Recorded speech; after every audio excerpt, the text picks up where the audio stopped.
There is an uncomfortable truth that almost no one wants to accept.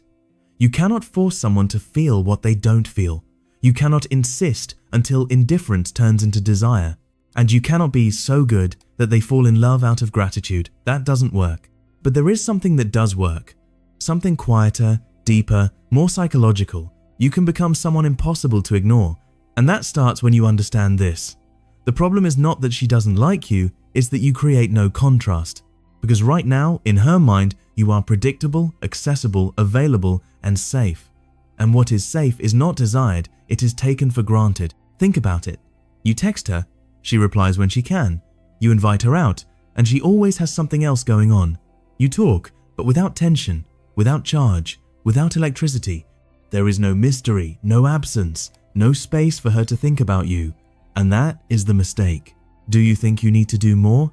More messages, more attention, more effort? But every attempt you make confirms the opposite of what you want to show. It confirms that you are available without conditions. It confirms she doesn't have to earn anything. It confirms there is no risk of losing you, and when there is no risk, there is no real interest. The human brain works through contrast. It detects what is different. It ignores what is constant. If you are always there, you become invisible. Not because you lack value, but because you became part of the background. And in a world where she receives constant attention messages, likes, compliments your presence, stops being special. It blends in, dissolves, disappears. That's why she doesn't miss you. Not because you cannot matter, but because you never gave her the chance to feel your absence. This is where everything changes. If more of the same doesn't work, then the move is not to give more, it is to withdraw. But not as an emotional reaction, not as punishment, not as a childish game, but as a conscious strategy. Disappearing is not running away. It is no longer occupying a space that no longer creates impact. It is breaking the pattern, because your constant presence created a habit, and habits are not questioned until they are broken. When you disappear from her routine, something shifts. Your name stops appearing, your messages stop arriving, your energy is no longer available. And the brain notices that because the brain hates incomplete cycles. It starts with something subtle. That's weird, he doesn't text anymore. Then it escalates. Maybe he's busy. And then comes the important part. He's just not there anymore. That is not love, it is curiosity. But curiosity is the doorway to everything. Now there is a critical mistake you must avoid, disappearing externally but remaining stuck internally. Many people do that. They stop texting her but keep checking her social media. They keep thinking about her all day. They are paused inside. That doesn't create attraction. That feels empty. And emptiness does not attract, it is noticed. If you step away, your life has to move forward. Not as performance, but as reality. You start improving your body, changing your routine, meeting people, building experiences, not so she sees it, but because it raises your real value. But here comes the inevitable side effect. She notices it. And when she does, something interesting happens. First, she realizes you were not as available as she thought. Second, she starts wondering what you are investing your time in. And that question opens a crack, because now you are no longer predictable and unpredictability attracts. It's not just about her missing you, it's about her remembering you. And not just any memory, but memories that trigger on their own. A song, a phrase, a specific moment, a way you made her think. That is more powerful than any message, because it doesn't depend on you. It appears without warning and brings you back into her mind without you doing anything. That is why real impact is not in how much you speak, but in what you leave behind when you are not there. If nothing remains when you disappear, there is nothing to miss. But if you leave a trace, silence works for you. And this is where most people fail. They want immediate results. They disappear for 2 days and expect a message. It doesn't work like that. Interest needs space to grow, and space needs time, weeks, not days. First comes disconnection, then curiosity, and only then intention. If you interrupt that process, you reset everything. So when you step away, it is not to provoke a quick reaction, but to change how she perceives you, from constant to uncertain, from accessible to selective, from just another person to someone who does not repeat himself. And when that gets installed in her mind, something starts to move. Not because you're chasing her, but because you stopped. Not because you convinced her, but because you made her think.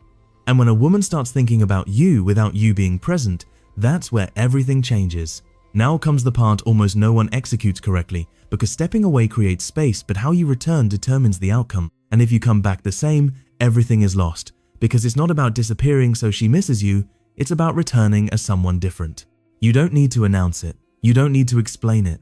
It shows in your energy, in how you speak, in what you tolerate and what you no longer do. When you reappear, you don't do it from need, you do it from choice, and that changes everything. Many men make the same mistake here.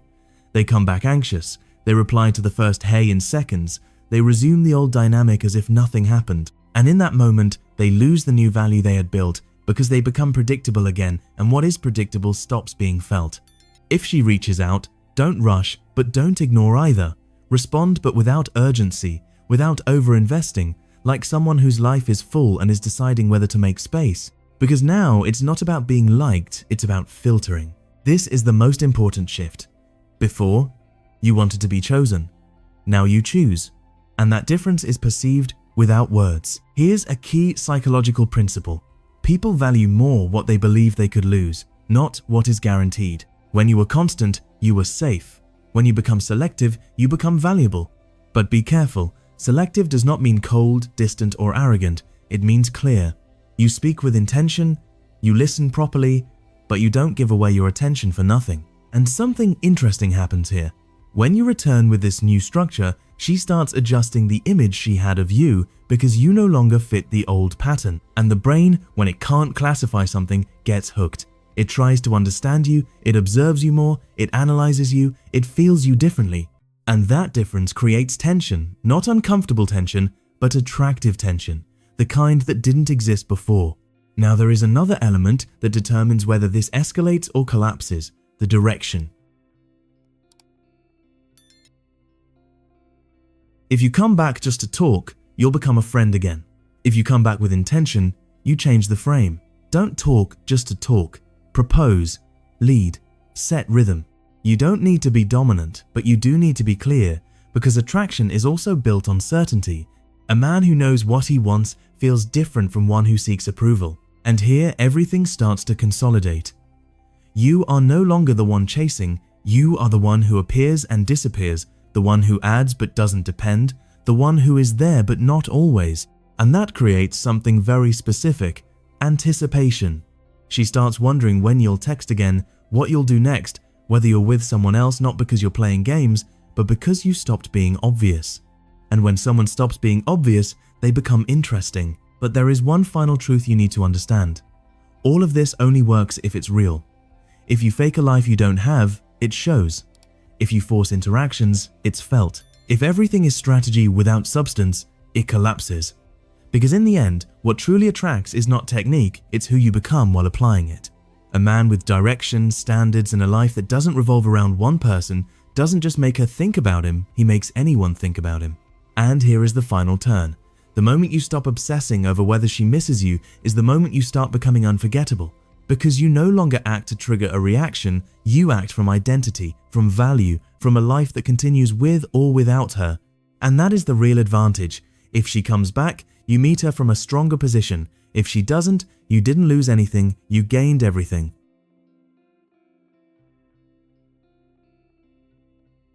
But here is the truth that most people never reach.